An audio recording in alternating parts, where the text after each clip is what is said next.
अलीगढ़ में की गई माहौल खराब करने की कोशिश, दो समुदाय आमने सामने, सपा के पूर्व विधायक ने लगाया हमले का आरोप। अलीगढ़ में माहौल खराब करने की कोशिश की गई। कब्रिस्तान पर बाउंड्री वॉल कराए जाने को लेकर हुआ हंगामा। सपा व भाजपा के नेताओं ने किया हंगामा। सपा के पूर्व विधायक ने बीजेपी नेताओं पर लगाया मारपीट का आरोप। सुरक्षा की दृष्टि से सपा के पूर्व विधायक को कोतवाली भेजा गया। सपा के पूर्व विधायक ने दी पुलिस में तहरीर। थाने पर हिंदूवादी संगठनों का हंगामा। 2003 में इसी स्थान पर बाउंड्री लगाने को लेकर दोनों समुदायों के बीच हुआ था हिंदू मुस्लिम दंगे में कई दिन जला था शहर। पुलिस के आला अफसर मौके पर। दिल्ली गेट थाना इलाके के रोरावर का मामला। इस दौरान मौके पर पहुंची पूर्व मेयर शकुंतला भारती का कहना है कि एक माह पूर्व एक दीवार खड़ी की गई थी रोरावर कब्रिस्तान के रास्ते पर, जिसमें समझौता हुआ था कि 1999 में इस पर कोई निर्माण कार्य नहीं होगा। फिर सन 2003 में उसी चीज को लेकर दंगा हुआ कि कोई नव निर्माण कार्य नहीं होगा। उसके बावजूद भी एक माह पूर्व वहां पर एक दीवार खड़ी कर दी गई। प्रशासन को अवगत कराया गया। प्रशासन ने बड़ी सूझबूझ के साथ जो कार्य इनलीगल था, उन्होंने अवैध दीवार को तोड़ा और पूरा मसला खत्म करा दिया। जिस व्यक्ति ने निर्माण कार्य कराया, अलीगढ़ का माहौल खराब करने का प्रयास किया, वो व्यक्ति मोइन नाम का एक मुर्तवल्ली है। उसके विरुद्ध थाना दिल्ली गेट पर एक एफआईआर दर्ज की गई है। अभी तक उसकी गिरफ्तारी नहीं हुई। इसको लेकर जनता में आक्रोश है। गिरफ्तारी क्यों नहीं हो पाई? दूसरी चीज, वहां पर वह हर दीवार पर नवनिर्माण चल रहा है, क्यों खड़ी की जा रही है? जब 1999 में हुआ समझौता दोनों पक्षों के साथ और 2003 का भी समझौता है, तो उन समझौतों का उल्लंघन क्यों किया जा रहा है? वहीं मुस्लिम पक्ष के साथ थाने पर पहुंचे समाजवादी पार्टी के पूर्व विधायक हाजी जमीरुल्लाह खान का कहना है कि शाहजमाल बाउंड्री की मरम्मत हो रही थी। पुलिस पहुंची और इंस्पेक्टर साहब ने कहा कि काम को रोक दो, तो वहां हो रहे काम को रुकवा दिया गया। इसके बाद हम लोग दिल्ली गेट थाने जाने लगे। जब वहां पर पहुंचे तो वहां पर सैकड़ों लोग थाने को घेरे हुए थे।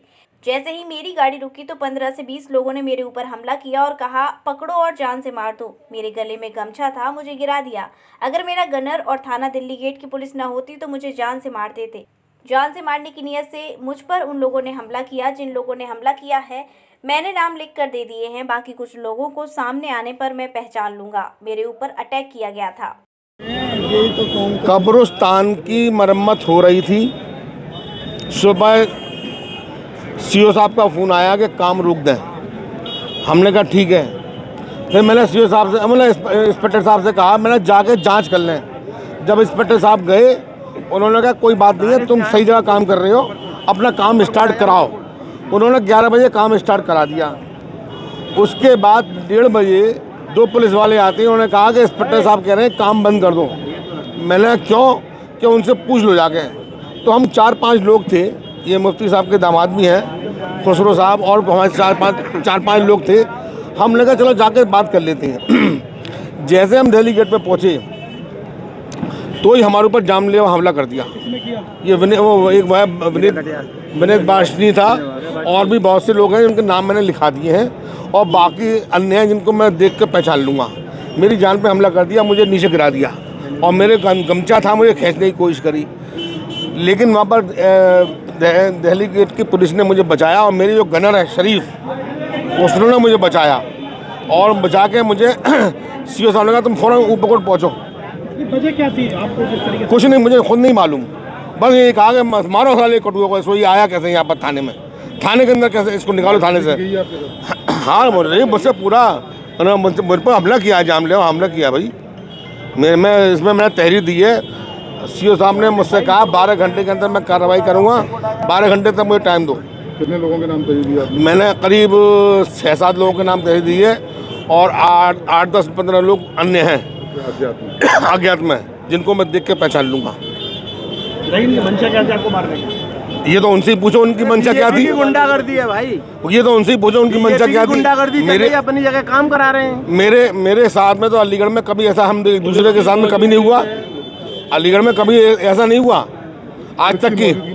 हाँ, आज तक ये कुछ लोग गुंडे हैं जो शहर को बर्बाद करने की कोशिश कर रहे हैं, जिनका काम है कि थाने को घेर लेती हैं और ज़बरदस्ती एफआईआर कराती हैं, गरीबों के खिलाफ ज़बरदस्ती एफआईआर कराती हैं, और पुलिस उनकी बात को मानती है, इसलिए उनका हौसला बंद हो रहा है। अगर इनके साथ सख्त कार्रवाई नहीं हुई तो हम लोग धरने के लिए बाध्य होंगे, ये ख्याल रखना। रोरावर में 1 महीने पहले इन्होंने अवैध निर्माण फिर से शुरू कर दिया था। जो दंगा पहले 2003 में जो विवादित जगह थी, जिस पर आज भी पुलिस प्रशासन पूरी तरह गंभीर नहीं हो पा रहा। पुलिस प्रशासन को इसमें मामले में एक तहरीर दी। जिस व्यक्ति ने अवैध निर्माण कराया था, एक दीवार खड़ी करी थी, पुलिस प्रशासन ने उस दीवार को हटवा दिया। पुलिस प्रशासन ने खुद भी माना कि वह दीवार अवैध है। अवैध मानते हुए इस दीवार को हटा दिया, लेकिन अभी तक उस व्यक्ति की अरेस्टिंग नहीं हुई। आज उसकी अरेस्टिंग की डिमांड को लेते हुए और जो अवैध निर्माण फिर से शुरू हुआ है, जो विधायक निधि से दीवार बनी है, उस दीवार के ऊपर फिर से अवैध निर्माण शुरू कर दिया। उस दीवार को हटाने की डिमांड और उस जिसने पूरे शहर का माहौल बिगाड़ने की कोशिश करी, उसकी गिरफ्तारी की डिमांड को लेकर यहाँ आए थे। यहाँ आने के बाद में कुछ ही समय जब प्रशासन अपना डिसीजन नहीं ले पा रहा था, उससे पहले पूर्व विधायक जमीरुल्लाह यहाँ फिर माहौल बिगाड़ने के लिए आए और यहाँ आकर चैलेंज करते हुए जिनके नेतृत्व में पूरा अरेस्टिंग की डिमांड हो रही है, ब्रजेश कंटक जी को इंडिकेट करते हुए बोला कि यार तुमसे बात करनी है। इस तरीके से बोला, प्रशासन को एक तरह से चैलेंज करके गया। उसके साथ में जो मुजरिम है, उसे पुलिस अभी तक मुलजिम मान रही है कि कह रहे हैं जांच करेंगे, लेकिन वो मुजरिम खुद मान चुका है कि हाँ मैंने अवैध दीवार खड़ी करी थी। वो एसपी सिटी साहब के सामने चैलेंज कर चुका। यहाँ जमीरुल्लाह के साथ में आया, चैलेंज करके गया। इसी डिमांड को हम लोग यहाँ कर रहे हैं कि उसकी अरेस्टिंग होनी चाहिए। अरेस्टिंग की डिमांड है।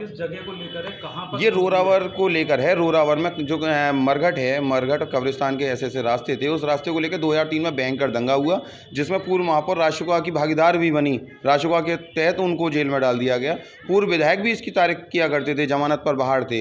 और इतना बड़ा दंगा होने के बाद में प्रशासन पूरी तरह गंभीर नहीं हो रहा है, इस मामले को बहुत हल्के में ले रहे हैं। तो अब आप लोगों की क्या डिमांड है? हम लोगों की डिमांड है, एक तो अवैध निर्माण जो हुआ है उसको हटाया जाए और जिसने पूरे शहर का माहौल बिगाड़ने की कोशिश करी उसकी अरेस्टिंग हो। बस 2 डिमांड है हमारी। ठीक, थैंक यू। खुले की बात कही है क्या? आज एक शाहजमाल के कब्रिस्तान के प्रकरण को लेके एक पक्ष के लोग थाना दिल्ली गेट पे आए थे। अभी उस वक्त दूसरा पक्ष भी वहाँ पे आया था, तो इनके आपसी कोई बातचीत जो भी हुई है उसके संबंध में अभी हम जांच करा रहे हैं। सीसीटीवी कैमरा दिखवा रहे हैं, जो भी होगा उसके अनुसार। उन्होंने कहा है कि एक राय होकर उन्हें जान से मारने का प्रयास किया गया। इसका दिखवा रहे हैं हम। सीसीटीवी कैमरा और जो भी मौके पे चीज़ें होंगी उसके आधार पर जाँच की जाएगी, अग्रिम कार्रवाई।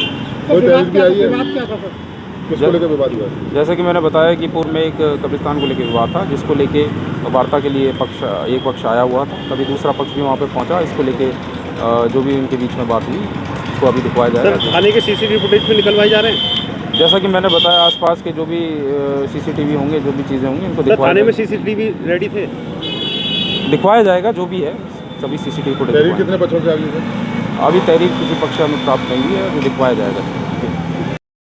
विश्व स्तरीय चिकित्सा सुविधाओं से युक्त JP diagnostics radiology and pathology centre, Mathura का पहला complete radiology and pathology diagnostic facility से सुसज्जित।